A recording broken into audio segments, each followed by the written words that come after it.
ইয়াকুমুল হাসাদা, তোমরা হিংসা নিন্দা করা থেকে তোমরা বেঁচে থাকো। কেন? ফাইনাল হাসাদা ইয়াকুলুল হাসানাত কামা তাকুলুন নারুল হাতাব, এই জন্য তোমরা বেঁচে থাকো।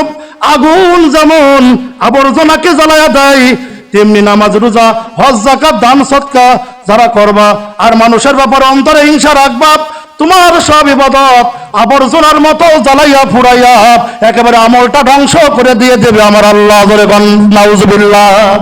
হিংসা যদি কারো অন্তরে থাকে, তাহলে হিংসা আমাদের সমাজে আমাদের মাঝে যখন আবর্জনা বেশি হয়ে যায়, আমরা আগুন দিয়ে জ্বালাই দিই না? আগুন দিয়ে যেমন আমরা আবর্জনা ময়লাগুলি জ্বালায় দেই, আল্লাহ পয়গম্বর বলেন আমার উম্মতের যার অন্তরে হিংসা থাকবে আবর্জনার মতন, আল্লাহ পাক তার নামাজ রোজা হজ যাকাত মসজিদে দান সদকা ইমামরে খাওয়ানো আলেম ওলামাদের সাথে সম্পর্ক ভালো রাখা সব একেবারে আগুন দিয়ে জ্বালাইয়া আমার আল্লাহ পাক সব আমল ভস্ম করে একেবারে সরাসরি জাহান্নাম দান করবে। নাউযুবিল্লাহি মিন যালিক। তাহলে ভাই হিংসা থেকে আমাদের বেঁচে থাকতে হবে। ভাই হিংসা রাখা যাবে না। আমাদের মধ্যে কিন্তু এই জিনিসটা বেশি থাকে, এই জিনিসটা বেশি বিদ্যমান। আমরা কেউ কাউকে হিংসা করব না ভাই। হিংসা যদি আমরা করি আমরা কিন্তু একেবারে শেষ হয়ে যাব। হিংসা করলে কোনো ইবাদত আল্লাহ দরবারে কবুল হবে না, আমল একেবারে শূন্য করে দেবে। যেমন উপরের দিকে থুতু ফেললে কিন্তু নিচের দিকে আসে, কথা বলেন ঠিক কিনা? তাহলে নিজের উপরে পরে যদি উপর থেকে থুতু ফেলা হয়, হিংসা করলে তার কুপ্রভাবটাও নিজের দিকে চলে আসে। নিজেই নিজেকে ধ্বংস দিকে আমরা ডেকে আনবো না, আমরা নিজেরাই এই হিংসা থেকে আমরা বেঁচে থাকবো এবং বেঁচে থাকার আমরা চেষ্টা করবো ইনশাআল্লাহ। হিংসার আগুন তার সমস্ত নেক আমল একেবারে আবর্জনার মতো জ্বালাইয়া পুরাইয়া ভস্ম করে দেবে। দেওয়ার পরে আপনার আমল যখন কিছু নেই, কিয়ামতের ময়দানে আল্লাহ পাক যখন বলবে বান্দা তুমি জাহান্নামী, ওই বান্দা ফেরেশতাদেরকে ডেকে বলবে ও আল্লাহর ফেরেশতারা, আমি এই দুনিয়ার জমিনে তাহাজ্জুদ নামাজ আদায় করেছি, ইমামদেরকে খাওয়ার ব্যবস্থা করেছি, আলেম ওলামাদের সাথে সম্পর্ক ভালো রাখেছি, মসজিদে দান করেছি, হাজার হাজার ইবাদত বন্দেগী আমি করেছি, হজ করেছি, যাকাত দিয়েছি, নামাজ আদায় করেছি। আজকে আমার আমলটা শূন্য কেন? আমার খাতাটা একেবারে জিরো কেন? ফেরেশতাটাকে বলবে ও আল্লাহর বান্দা, তোমার অন্তরে হিংসা ছিল, এই জন্য আমার আল্লাহ পাক তোমার আমলকে নেক আমলকে জ্বালাইয়া পুরাইয়া ভস্ম করে দিয়েছে।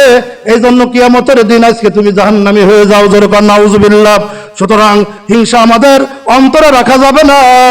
হিংসা থেকে আমাদের চিরদিনের জন্য বেঁচে থাকা লাগবে। আমি বলতেছিলাম হিংসার কুফল আছে দুইটা। এক নম্বর কুফল বললাম, 2 নম্বর কুফল হলো, 2 নম্বর পরিণাম কি? মুসলিম শরীফের হাদিসে আল্লাহর নবী বলেন তুরাবুল আমালিন নাসি ফি কুল্লি জামাতিল মাররাতাইনি ইয়াউমাল ইসনাইনি ওয়া ইয়াউমাল খাবিস।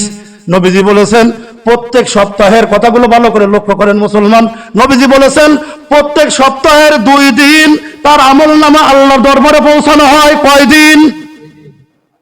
প্রত্যেক সপ্তাহের 2 দিনে 2 দিন আমলনামা আল্লাহ দরবারে পৌঁছানো হয়। সেই 2 দিন কি বার? সেই 2 দিন 1 নম্বর দিন হলো সোমবার, আর একটা দিন হলো বৃহস্পতিবার। এই 2টা দিন প্রত্যেক বান্দার আমলনামা আল্লাহ রাব্বুল আলামিনের কাছে ফেরেশতারা কিন্তু হাজির করে দেয়। জোরে কোন সুবহানাল্লাহ। মুসলমান ইমানদার, আল্লাহ রাব্বুল আলামিনের কাছে যখন ফেরেশতারা ওই বৃহস্পতিবার আর সোমবারের দিন যখন নেক আমল এবং তার সমস্ত আমলগুলি যখন হাজির করা হয়, তখন আল্লাহ রাব্বুল আলামিন তাকে যার অন্তরে হিংসা আছে, যার আমলনামা হিংসা ভরা, আল্লাহ রাব্বুল আলামিন তাকে কিন্তু কোনোদিনও ক্ষমা করবেন না, তার দিকে ফিরেও তাকাবেন না।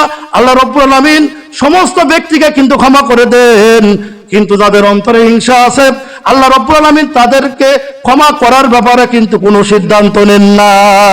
মুসলমান ইমানদার, যাদেরকে আল্লাহ পাক ক্ষমা করেন না তারা কারা? আল্লাহর নবী বলেন আবদাম বাইনাহু ওয়া বাইনা আখিহি শাহানাত। যারা তাদের অন্তরের মধ্যে তার অন্যান্য কোন মুসলমানদের ভাইদের ব্যাপারে হিংসা নিন্দা পোষণ করে, নবীজি বলেছেন মানুষের ব্যাপারে যার অন্তরে কোনো হিংসা রয়ে গেল সে ব্যক্তি আমার উম্মতের মধ্যে না।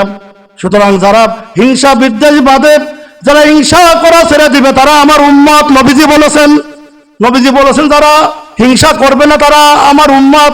আর এটা হচ্ছে আমার স্পষ্ট সুন্নত। এই সুন্নত যারা আঁকড়ে ধরবে, এই হিংসা বিদ্বেষ যারা মন থেকে মুছে ফেলবে, এই সুন্নত যারা মন থেকে আমল করবে, কিয়ামতের দিন আমি নবী এবং ওই ব্যক্তি একসাথে আমি আল্লাহর জান্নাতে থাকবো।